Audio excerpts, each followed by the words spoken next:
Hello everyone, welcome back. Today we're going to talk about different AR zeros. We're going to talk about a 25 yard zero, 36, 50 yard zero, 100 yard zero. We're going to do a little bit of comparison, and I'm going to kind of give you guys a different way of thinking about it than what I think is the common way to think about it. So the reason why I pick a 50 yard zero is because it gets me close to a second zero at 200 yards. Okay, it's never exact. I have never zeroed in at 50 yards and then had a perfect zero at 200 yards. And the reason for that is different barrel lengths, different bullet weights, different scope heights over your bore, different air pressure, different humidity, different temperature. All these things are going to affect how your bullet travels. Okay, so that's the first thing I want to say. Don't expect like perfection here. Don't expect that you're going to zero in at 50 yards. You're going to get a second zero at 200 yards. Okay. What I do is I need to start someplace, so I will usually start at 50 yards. And for those of you new to this concept, this is your barrel over here. That's your scope on top. Your line of sight is straight. That's the green line over here. Okay. So what happens is the barrel is pointed slightly up so that when you fire the bullet, it shoots basically towards the sky at a very slight angle, and then it intersects your line of sight. And then basically what we're doing here is we're picking at what distance we want that intersection to occur. Okay, so here I've picked it at 50 yards. So after it intersects it, it's going to keep rising, right? Because the bullet's pointed up. It's going to keep rising somewhere around 100 yards. It's going to reach its apex, which is about plus 4 inches. Okay. Then gravity is going to start taking over, and that bullet's going to start coming back down, and then it's going to intersect it again at 200 yards. Okay. Now that's not going to be perfect. Usually, the way I use the 50 yard zero, the purpose of this 50 yard zero is to get me on the paper at 200 yards, fire a bunch of shots, get a grouping, and then what I do is I readjust my scope to center my grouping around my bullseye. Okay. Now what that means is that my 50 yard zero is going to shift a little bit. Okay. If I go back and shoot the 50 yards again, it might be a half inch up or half inch down. That doesn't matter. My goal here was to get a second zero at 200 yards, and the purpose of the 50 yard zero was just to give me a way to get out there and make that adjustment. Now you might be at a range where you don't have 200 yards to shoot, in which case, yeah, of course, you're going to just zero in at 50 yards, and you'll be able to hit, you'll be able to hit center mass at 200 yards, but it's not going to be a perfect bullseye because you have to make adjustments. Okay. So with the 50 yard zero, like I said, I'm plus 4 inches at 100 yards. Second zero, 200 yards. At 300 yards, I'm usually down about 10 inches. Okay, so bullet drops. What that means is that at 300 yards, because of the drop, if I want to hit a head, right? And why do I say a head? Because usually that's all you're going to see hiding behind a tree or above a rock or something like that. So you're just going to see a head. So if I want to hit a head at 300 yards, I got to put the dot on top of the head here so the bullet drops about 10 inches and I can get that headshot. Okay, so that's how that works. So the reason why I picked the 50 yard zero is because I'm out in the woods most of the time. You can't see more than 100 yards anyway out here. So I'm more concerned with being able to get on the target fast inside of 200 yards. At 300 yards, because the threat is further away from me, I have time to basically assess, oh yeah, that thing is at 300 yards because what are the indicators? Cannot see the face, can't see hands, so I look for indicators like that. So that's a good indicator that now I got to put my dot on top of the head, okay, as opposed to, putting in the center. So the great thing about the 50 yard zero is from zero distance all the way out to 250 yards, I can put the dot here, okay, and the bullet's either going to be 4 inches high or 4 inches low. Okay, so that's the That's the basic idea of the combat zero, of the 50-yard combat zero. Put the dot here. You're either 4 inches high or 4 inches low. Now, of course, as when you get out to 200 yards, your group's going to open up a little bit. So, if usually I'll be shooting about 4 inches, a 4-inch group at 200 yards, which is fine. That's still inside of a head. At 300 yards, it's going to open up to about 6 inches. But that's fine. If I put in the dot on top of the head, I'm getting a 6-inch group here. You got a 30-round magazine, so you can take a bunch of shots. Put your dot here, you're going to get a 6-inch group around here. Okay, so that's how the 50-yard zero works. Now, let's talk about the 25 slash 36-yard zero. Okay. Sometimes people refer to this as a 25-yard zero. Sometimes people refer to this as a 36-yard zero. The reason is because sometimes you're using 16-inch barrels. Sometimes you're using 20-inch barrels, right? Like they had back in the Vietnam era. All right. Different weight bullets, 55-grain bullets, 62-grain bullets, different, your line of sight, different heights over your bore. So I think that's the main reason why sometimes people talk about 25 yards, sometimes they talk about 36 yards. The main thing is, regardless of whether you're using 25 here, let me put a slash here, 25 slash 36. Okay, so the idea with this 25 slash 36 yard zero is you're trying to you're trying to get your second zero at 300 yards. Okay. So again, at 300 yards, of course, your grouping is going to open up to at least 6 inches, right? Unless you have like a precision rifle, match grade ammo. But let's assume that you're just shooting, the regular stuff. So you're going to get at least a 6-inch group, most likely 8-inch group.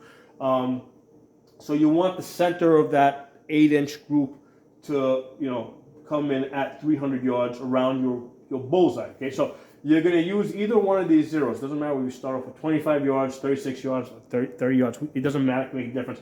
Or either one of these is going to get you on the paper at 300 yards so that you can make your adjustments. And sometimes people talk about meters too, so that confuses things even more. But whether you're using 300 yards or 300 meters, either one of these will get you on the paper, and then you can make your adjustments. And after you make your adjustments, again, your zero back here is going to shift, right? So let's say I'm doing a 36-yard zero. It's going to move up half an inch or down half an inch. That doesn't matter because, again, if you're putting the dot here, it doesn't matter if you're here or here. You're still, hitting within the head, okay? So that's the main thing I'm trying to convey here with these zeros. It doesn't, the first zero, whether it's a 50-yard zero, a 25-yard zero, or a 36-yard zero, the purpose of the first zero is to get you on the paper so you can zero in your second zero. Okay. Now with the 25, I'm just gonna go 25 300 zero.